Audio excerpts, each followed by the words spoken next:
What's up YouTube? Thanks for watching. Thanks for coming back. Today's install video, we're basically going to show you guys how to make a far superior for much cheaper air tank than anything you can find on the market. I'll show you guys how it airs down, the benefits and drawbacks of the tank and AIRLINE system, as well as how to assemble the tank, time the airing up process, and then how to run the lines if you're interested. This is one of the drawbacks I mentioned. I had to make 4 of these little whips. The tank will work just individual tire on its own, but I wanted all the pressure to be equalized, whether I'm airing down or airing up. So for me, it's worth it to take this time because I can just close the valve and then set up cameras, set up flags, all kinds of other stuff. The smaller a tire is, the faster it fills up. 32s, 33s, definitely 35s, you'll see a big advantage in this. So the second you plug one connected line into the valve stem, all 3 corners are gonna start leaking air from the tire that's plugged in. So once all 4 are connected, I can control everything from that valve. Open, close, let it equalize, all that stuff while I'm setting up my gear. Because I basically only have to babysit 1 tire sensor instead of all 4. How's it going? Me too. I'm trying to race you. Ray has a quad system in his truck as well. I basically copied him, but doing it my own way. He doesn't have a power tank though. He's got a compressor, so you can take advantage of equalizing the tire pressure no matter what system you're running. They're supposed to even out. One says 19, one says 16, so I'm not 100% sure where they're at. But how the sensors lag it? Yeah. That one says 17, 16. Yeah, they're probably all even. The tips I'm using are closed end, so as I take one off, the other 3 aren't leaking. So before hitting the dirt, I basically just open the valve, push it back in, connect the tank, and be ready to air up. And then I just gotta go and hide all the little connectors, make sure they don't get snagged on anything, and cover them with those tips I made so they don't get full of mud or debris. What happened? Did you fuel up your tank? Yeah. How much was it? 10 bucks. Oh, really? Yeah. Oh, there's little trucks down here, my connectors. There's some right here, and then so you have to connect just like yours, yeah, but they're not all nicely located like yours. No, that's the actual legit power tank mount. Oh. If I order the base for the tank, just because it sits better, this kind of hugs the bracket. But this is a bootleg tank, and this is an actual power tank part. Doesn't quite fit. You're about to watch how not to install the base. I guess it comes in the instructions. I didn't read them. Hot water from the tap, you set the cup in there, it expands, and then you put the tank on it. I took a razor blade, that one right there, nothing fancy, and I just cut bevels in it. And I'm gonna take a heat gun to this and see if it'll slide in there without cracking this. Just gonna heat it up a bit. Tried to start it, it's still warm. Just gonna flip it over. Pound it in.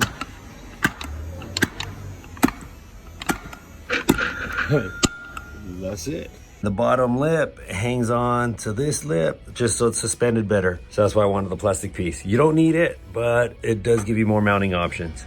All right, so I ordered the air tank, and a lot of this was just to avoid paying the premium for power tank, but you could do this whole system much cheaper. I wanted to get the power tank accessories type stuff, basically make it a true clone, a legit clone. I wanted this bracket to hang it just because it was the nicest one, and this one is by Power Tank. This bracket accommodates the 10 and 15 pound one, and the reason I bought the 10 pound one instead of the 15 pound one is because there's no deals on the 15 pounders.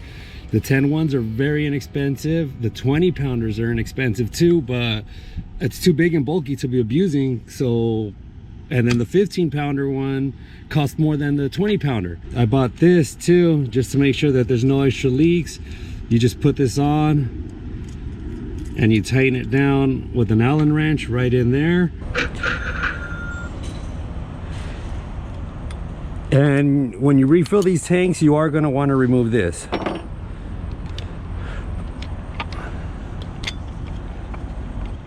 I'm only doing this finger tight because the tank's still empty. And then this goes under here. You could feel it where it wants to settle and where it finds some resistance. Just basically figure out the lowest point where it could settle and strap it in there. It looks like it'll be even around there. I'm taking our marker. I'll just basically draw a line on the cab. I'm just gonna mark it, drill through, and put rivets. Got a 1/4 inch rivet. This is for steel. It's a 1/4 inch drill bit. And this part sucks, but there's no avoiding it. My rivets will work fine, but these rivet nuts are what you want. I'll put a link for you guys. My hardware store didn't have it, but I could just go back and make the holes bigger and use those rivet nuts.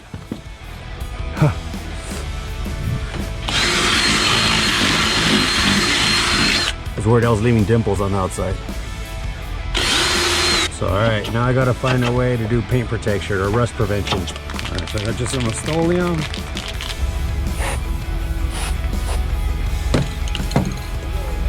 And then the heat gun. Just because I'm super impatient, I don't want to wait for it to dry. It's a pain, but you're gonna want to do all 6 in there, just present, so you don't miss a, so you don't end up tightening one misaligned. Then this, any cheap one will do, but I like this one. Just in case you guys don't think it's strong enough, that's just 1. That's 2. And placed right here, I still have access to this hook. And I'm gonna make the airline come out through right here. Oh, that's not going nowhere. All right. It's just a mock-up, but oh yeah, that's just nice. And you're gonna wanna make sure you have a little latch here, just so it doesn't come off and go flying while you're off-roading. Yeah, that's good. Because of the handle, to make sure the tank doesn't stick up higher than the bed, you have to mount the power tank sideways like that, but it takes up more room. Yeah. No, I just want to show like the difference, like of the legit one And the Bison one.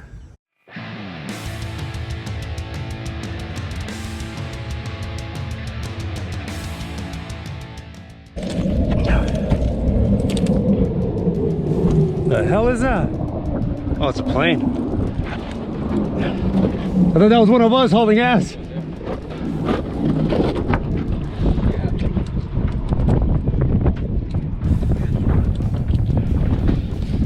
So you might notice I only hook up the line, but not the tire yet, because it'll start beeping. You did? And about said tire, that's my spare. Oh, yeah. It's at 30 PSI. My original one's right there. I hit a big bump, so I had to swap it. So full disclosure, when we're timing the air, one of them was at 30 and the rest were at 17. Once all 4 lines are connected, since they have closed tips, I can start connecting the tires and they won't start bleeding out until I open the valve at the tip. What's the tire say it's at? 16.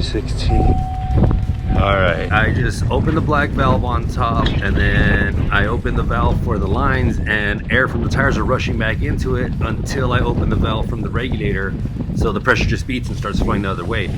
I don't know my readings, whatever, I just open it.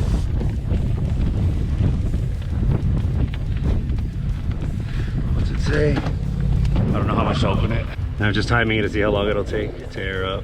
And again, just like airing down, for airing back up, I only got to babysit 1 sensor, not 4, so I could pack my stuff up.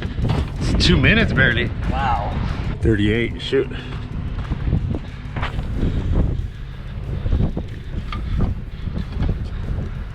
It's 32. It's pretty fast and awesome. Haha. So if you're interested in the airline system, I'll walk you guys through how to build it, just showing you here that you can hook it up to a compressor or any other air source.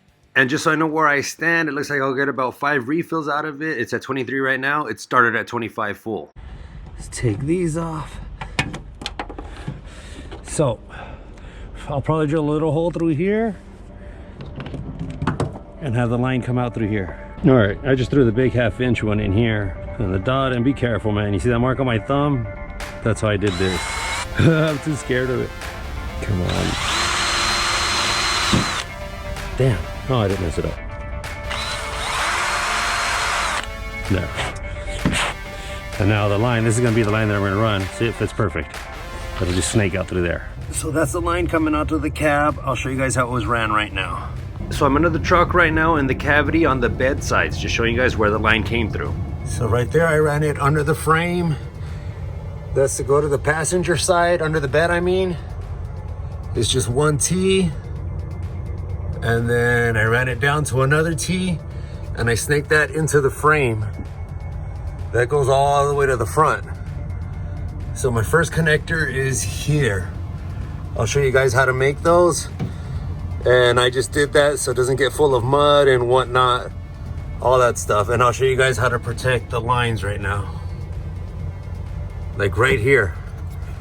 Since it's gonna rub with vibration, that's not good for the hoses, obviously. I bought some stuff to protect it. There's just this stuff So I'm just gonna wrap it around there, zip tie it, and move forward to the next one. So I just wrapped it around there, and then I zip tied it. You could tape it. So I pulled it out some, and then there.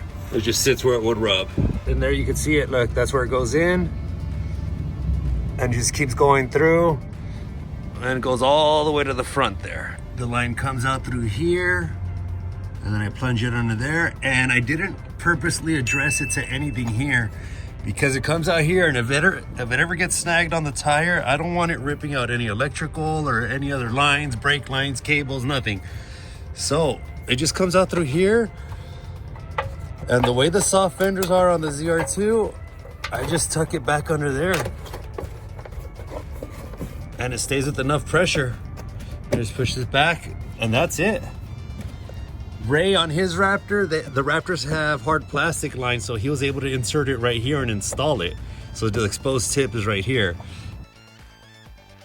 And on the passenger side, the same thing. So this is where it came from the other side, down there. It fed in through here under the bed, came out, I wrapped in some of that protection, another T connector here, and then it goes in there, and I wrapped it in some more of that protection. Anywhere it might rub, you want to wrap it. And then again, this one's just dangling here with the cover, so no problem. And this section just feeds back into the frame, the same as the other side. Just goes all the way down to the front. And then again, on this side, it just comes out through the frame here, just protected it some more. And some of you guys might be concerned about these lines being exposed. Over 100 foot of these run under each trailer, and they're exposed to ice, salt, snow, freezing conditions, heat, road debris. They last decades, not years. So these lines are gonna be fine. I just did that for extra, but I know a few people smarter than me were concerned about the longevity of these lines. So yeah, I just snake it. I snake it under here. And again, don't address it to anything in case the wheel ever does snag it. You're not gonna rip anything out. And then this, again, it just tucks under here from the fender guard. Just for protection, I found these caps at AutoZone. They're 44 mags. They're just the valve stem caps. Just place one over here, put the heat shrink over it, and then heat it up. Okay, so you cut the 3/4 inch heat shrink to about 2 inches. I got a little bit more than that, but 2 inches would have been fine. Have the heat gun preset to 600 degrees, seems to be about fine. You guys see that? So you start from the top, you want to enclose that casing. So I'm just gonna keep going until you can start seeing the ribs form. And that's pretty much it. That should hold on tight. I'm gonna take some scissors, trim this just so it's nice and you can see the casing. But once you see those ribs, that's as far as you want to go. That'll give you all the pressure you need. A lighter works fine. Any heat source works fine. You guys see how the heat shrink reacts? Look. Okay, so let me try to show you guys really quick how to do all the little connectors that you need. These are pricey. You could find cheaper ones, but they're plastic. I went with brass. They still have plastic pieces, but it gets cold, so I didn't trust the cheap ones.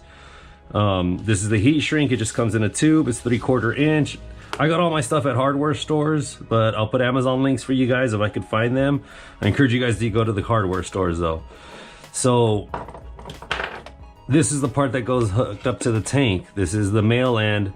It goes in the tank right here, and this line would be representing the one coming out of the cab. That's all these connectors do. They just slide right in. To release them, you just pull back on this and they pop out. So no big deal. So I'll put the counts of everything you need of how many of the chucks. You got the female one. For these lines, I cut a 4-foot line. I cut 4 of them and they just go in, and that's it. And this would be what connects under the truck. This would be sticking out with the heat shrink treatment. You pull it off and you just connect them, and that's it. And then these, you just screw, they came in a pack of 4 like this. You just screw them onto one of these. And then you the other end. And this obviously goes into your tire. So that's the system for all 4. You need 4 lines of this junk. But if you want to use a tank for a single tire, or just have the options I could share with somebody, I would get a male tip, screw this in, and then I would just get one of my lines, my existing lines, take this end off, put this one on, and this can connect directly to the tank. so I could fill up one tire at a time the way it's intended to be used. So that's it, guys. I hope you found this information useful. Please subscribe, like, and share if you know anyone that would be interested in this. If you're planning on building something like this, check the description on this. I'm going to put a complete worksheet on the bottom so you can just go and check stuff off the list so you know what to get. Hopefully I made it simple enough. I know I was intimidated by the tank just because there's not that much information. If it wasn't for Sam building one first, I wouldn't have gone ahead with it. So if you guys are inspired to build your own tank based on this, email me at jerkstoleourname@gmail.com. Send us a self-addressed envelope and I'll give you guys a decal so you guys can put on your rig, on your tank. So until next time, just keep working on your vehicle, keep making it more capable, and keep it dirty.